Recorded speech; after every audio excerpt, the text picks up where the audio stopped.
Oke. Nah, ini juga nih teman-teman yang paling utama dan mungkin teman-teman bisa persiapin mulai dari hari ini. Itu adalah dokumen sertifikat kemampuan bahasa Inggris. Ah, mau tujuan teman-teman di dalam negeri ataupun di luar negeri, itu tetap diminta sertifikat bahasa Inggris karena untuk menunjukkan kompetensi teman-teman gitu. Karena ketika kita studi S2 atau S3 tentu kita akan banyak membaca jurnal yang asalnya nggak cuman dari Indonesia gitu. Karena penelitian dari seluruh dunia akan kita pelajarin gitu. Nah, di sini teman-teman bisa ambil TOEFL, bisa ambil PTE Academic, bisa ambil IELTS.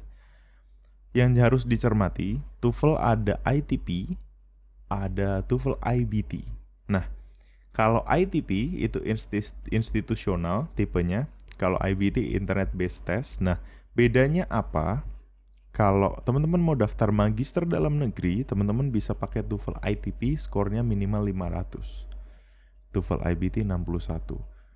Kalau untuk magister luar negeri, TOEFL ITP nggak lagi diterima teman-teman. Jadi teman-teman harus upgrade tes TOEFL-nya itu di IBT dengan skor minimal 80 gitu.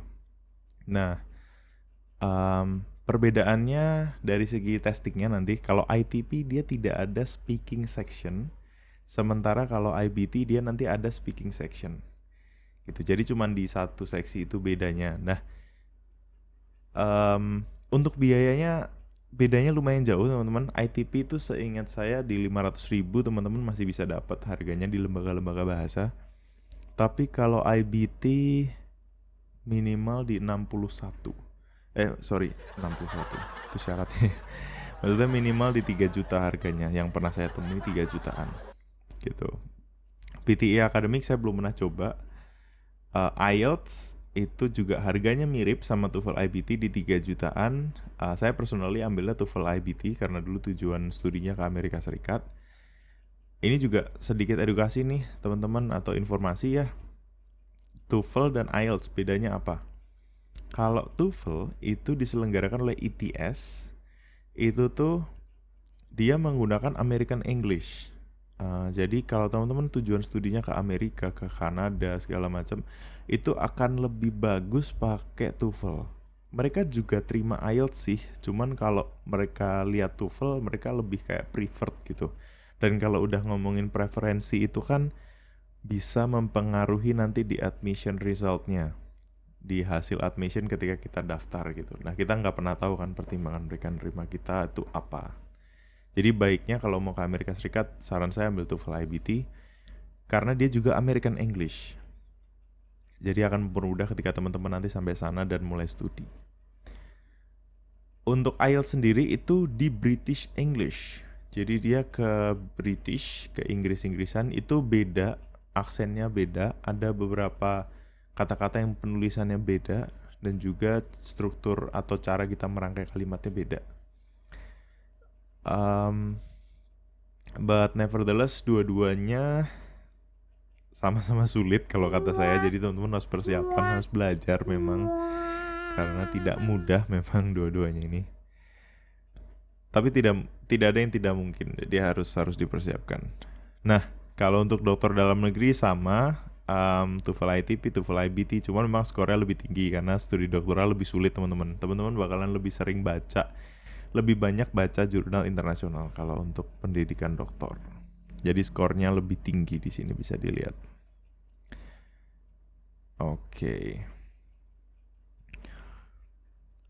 Kita lanjut dulu. Nah, kalau misalnya teman-teman itu adalah ASN, jadi CPNS atau PNS atau mungkin TNI, AD, TNI AL, TNI AU, dan Polri, teman-teman harus melampirin surat usulan mengikuti beasiswa LPDP dari pejabat eselon 2 yang membidangi pengembangan SDM. Nah, ini saya kurang tahu karena saya bukan ASN ya.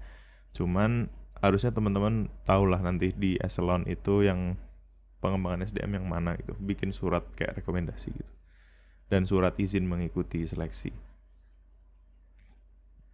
Oke, dan ini ada sanksi nih teman-teman, ada pelanggaran dan sanksi untuk teman-teman yang melakukan kecurangan.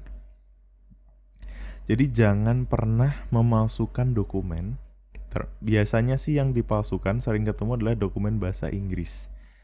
Tapi saran saya dan juga harusnya tidak terjadi, jangan pernah memalsukan dokumen itu karena yang pertama pasti ketahuan, itu sangat mudah dicek. Hari ini sangat mudah dicek lewat website, lewat banyak sekali, sangat mudah dicek. Nah, yang kedua, sekali teman-teman ketahuan, teman-teman akan di-ban dan tidak bisa lagi daftar beasiswa LPDP ke depannya gitu. Dan itu kerugian yang sangat besar untuk saya karena setiap tahun kayak yang aku udah bilang di awal, jumlah awardingnya selalu meningkat karena dana abadinya pun semakin besar. Gitu. Jadi kerugian yang sangat besar sih kalau teman-teman sampai terjadi menimpa teman-teman gitu. Nah, ini juga nih, kalau teman-teman udah daftar terus nantinya keterima, teman-teman tuh nggak bisa mengundurkan diri sesuka hati gitu. Begitu teman-teman mengundurkan diri, nanti akan ada sanksi pemblokiran juga. Jadi nggak bisa daftar lagi. Jadi memang nggak main-main. Yang mau daftar harus yang niatnya udah bulat gitu, tekadnya udah bulat. Sehingga pas keterima juga nggak bisa lagi kita mundur. Itu memang udah langkah kita besok ke sana gitu.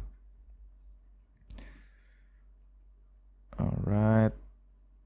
Nah, terus ketentuan pengabdian. Ada ketentuan pengabdian, teman-teman, di LPDP. Kembali lagi, ini yang memberikan adalah negara melalui Kementerian Keuangan. Jadi dia mengharapkan return dari kita yang nanti dikirimkan studi untuk kembali dan berkontribusi untuk Indonesia. Kita harus kembali 2 kali masa studi ditambah 1 tahun. Jadi kalau misalnya saya studi di sana 1 tahun gitu, berarti saya harus kembali, fisik saya harus ada di Indonesia itu selama 3 tahun. Kita harus berkontribusi di Indonesia selama 3 tahun gitu. Tapi sampai hari ini sih tidak diatur ya teman-teman, tidak diatur kontribusinya harus bentuk apa, harus menghasilkan apa, enggak. Cuman memang dengan Anda kembali ke tanah air itu, Anda pasti nggak mungkin dong kita kayak 3 tahun nganggur tidur-tidur doang di rumah gitu. Pasti kita berbuat sesuatu dan itu it's enough gitu. For Indonesia. Itu juga bentuk kontribusi kita gitu. Kadang-kadang kontribusi nggak harus selalu sesuatu yang besar, bombastis. Enggak teman-teman. Jadi semangatnya adalah kontribusi kecil, tapi bareng-bareng, kolektif, dan kita bantu dorong Indonesia untuk menjadi maju gitu. Selangkah demi selangkah. Gitu.